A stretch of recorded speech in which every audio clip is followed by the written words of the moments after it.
All right, they're happy about getting a two-year budget, I guess, in Washington, D.C. The markets are not. They had a chance to crunch the numbers and crunch themselves in the process. Bottom line is they're down on indications that with this whole budget thing, it's not all on the up and up. Let's first discuss what happened at the corner of Wall and Broad today, where it ended up being just as volatile as some feared it could be, and not volatile in a good way.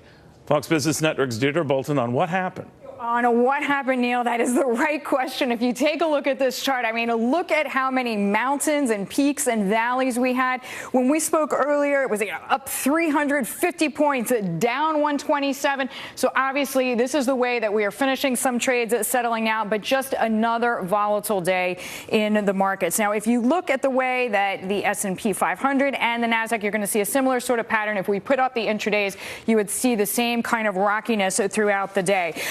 But one thing I want to highlight as well are these 10-year yields. So up again, 2.87%.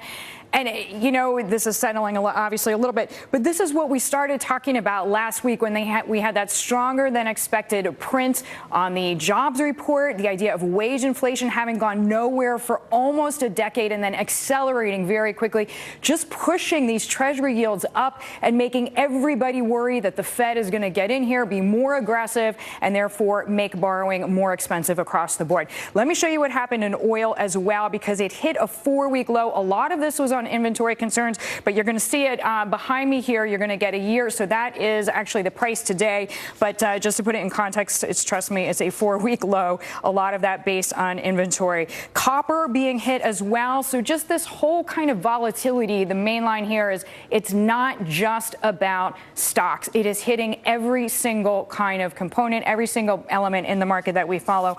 One last thing I wanted to leave you with, Neil. I know that you're talking about following very quickly what's going on in D.C., that $300 billion plan, some of the spending. I wanted to highlight perhaps some of the stocks that we'll be following as a result of some of the spending. I know we've been talking about spending more on military. I took a look at some defense stocks and also some healthcare stocks as well. You can see that's where defense look as if they're going to close for the day.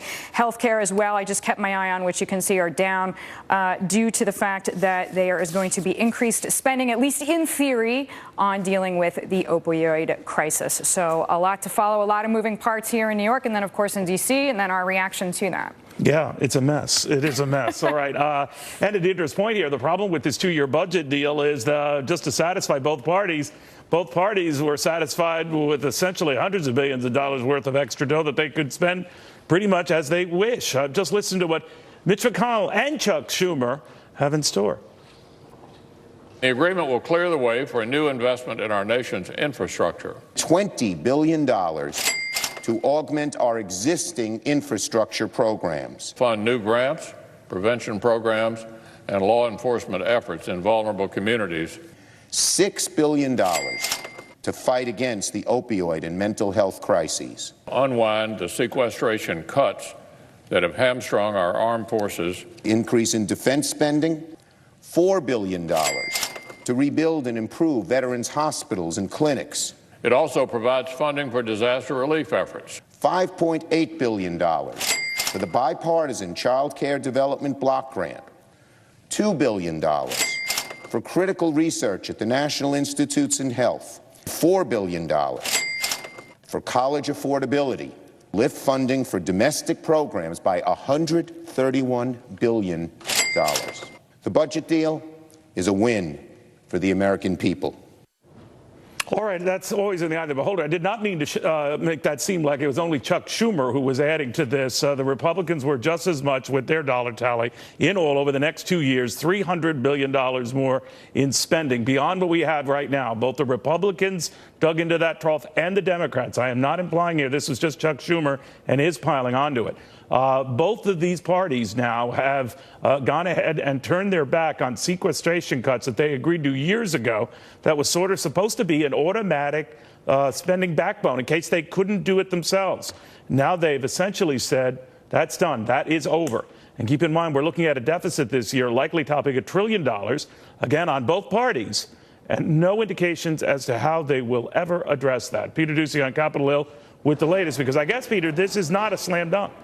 It is not, Neil, because, as you just heard, the Senate Senate's top Democrat, Chuck Schumer, really likes this deal. He was one of the negotiators. But across the Capitol, the top Democrat in the House, Nancy Pelosi, really does not like the agreement. And here's how much she doesn't like it. For almost 6 hours, she has been talking nonstop about DACA protections. But because DACA protections are not part of this spending agreement that Democrats and Republicans just came up with over in the Senate, there's still no guarantee that she is going to give her members in the House a blessing to support it. And that is why a shutdown is still a possibility at this hour.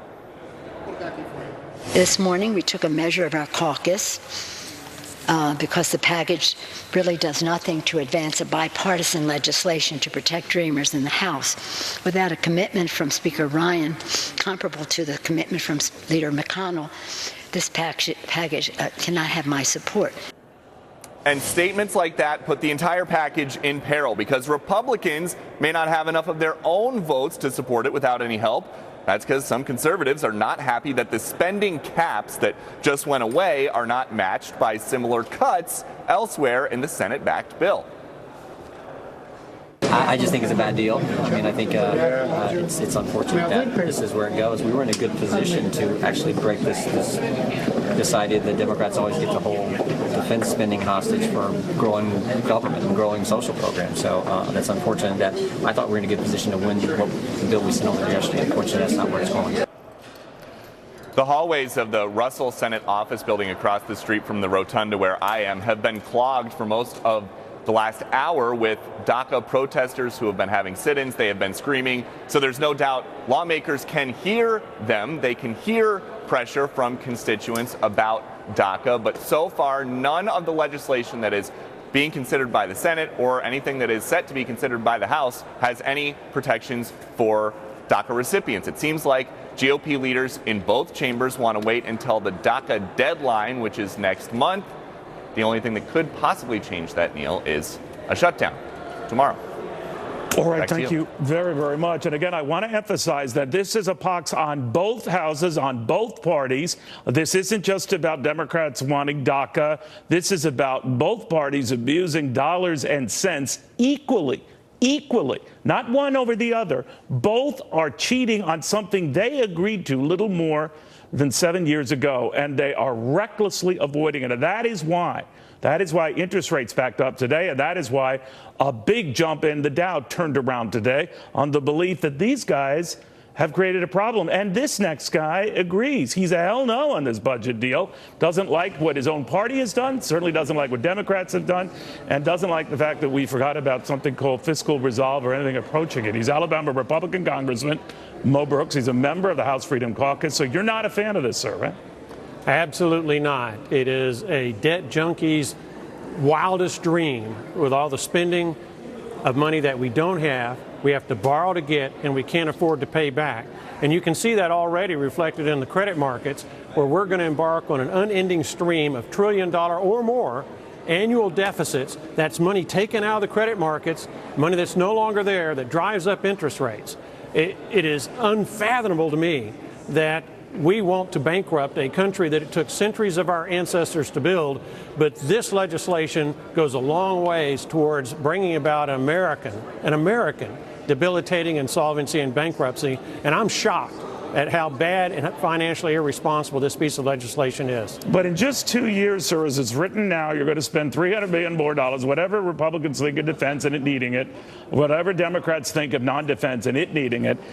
There doesn't appear to be any resolve to even slow the growth of spending down. And I did talk about what was going on with things like the 10-year note and all that was backing up today.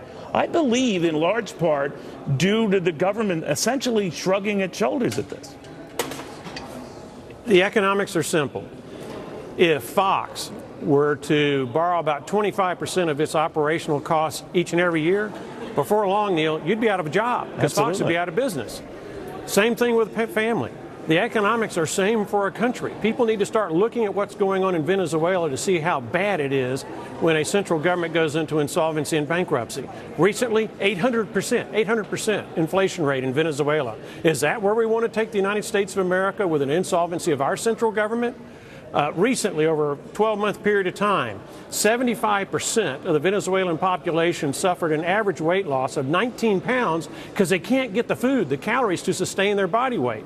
Nurses and teachers are going across the border into Colombia, setting up houses of prostitution, earning money that way, then buying food in Colombia and hiring mules to carry the food back to their kids in Venezuela so they don't starve.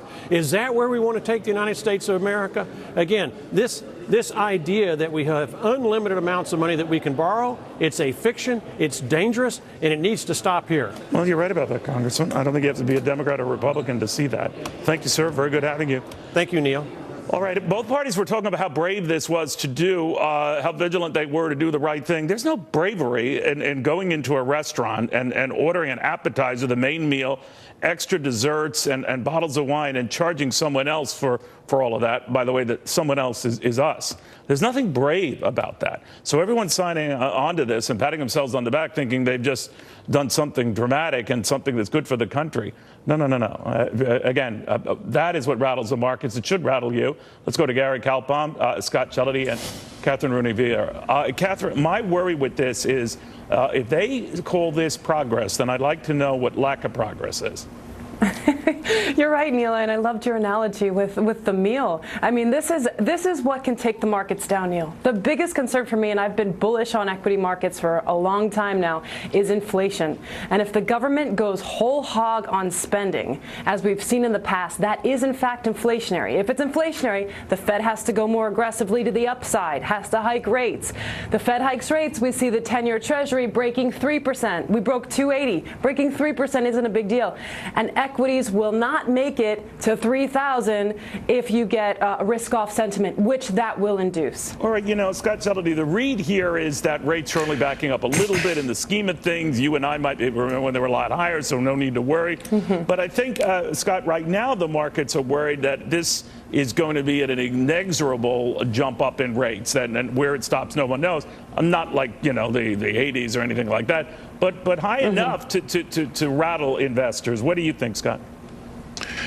Absolutely correct. Number one is that we saw a little bit of a wobble last week when we thought interest rates might go higher. Number two is that if we get an infrastructure spending plan and the government does the spending that they do now, they're going to borrow more money. I mean, it's simple. I mean, I've got an agricultural background, right? If it doesn't look good, doesn't smell good, doesn't taste good, it's probably not good, right? And that we can't use common sense anymore. Listen, we're back to say whatever we are, 25,000 in the Dow, right? On the way up, it was so overbought. We can't pile any more money in now. Well, 1,500 points later, we made it to 26,500. Now we're back to 25,000. Everybody thinks it's a buying opportunity. We've lost our minds. Congress has lost their minds. We have to go back to the bottom line and say, hey, this doesn't smell good. It doesn't taste good. It's probably not good. And that's it. So, yes, rates are going to back up if they borrow as much money as they say they're going to borrow. And we do have an economy that's got some inflation sneaking in. There's no other recipe out there to put a cap on stocks like that. Gary, I'm just worried if this is what they call progress. Then you've got to go forward and just wondering what would get us out of this, or what would sort of calm the markets down, because obviously they chewed on this all day and they thought ill of it. Neil, we've been talking about this for a very long time. And all I can continue to say is they continue to taunt the markets, the economy, and the future of this country as all this money is coming out of the economy. The growth of government spending is just absolutely obscene. And I'm going to give you a couple of numbers here, Neil. Next year, $400 billion, the first $400 billion taxpayer dollars goes just to pay the interest on the debt that they've all created throughout the years. And in 4 years, it's going to be over $700 billion. That's money that can go for roads and bridges, children, indigent, you name it, that they keep complaining they don't have enough money about. All that is going into a black hole as we move forward. And unfortunately, the trajectory is not changing, because even the Republicans, the conservatives that say, oh, they're so for this, and if you elect us and put us in the House, Senate, the White House, we'll do something. They're not. They're just doubling down right now. All right, guys, and all Neil, of this I wish we could. We have so much breaking news. I do want to get to this, though. This idea that this is just the start of something even worse. They have just made an accord that they hope to stick to for 2 years, promising a lot more spending. in a $1 trillion budget this year, and that was before any of this. They're drunk with power and your money. After this.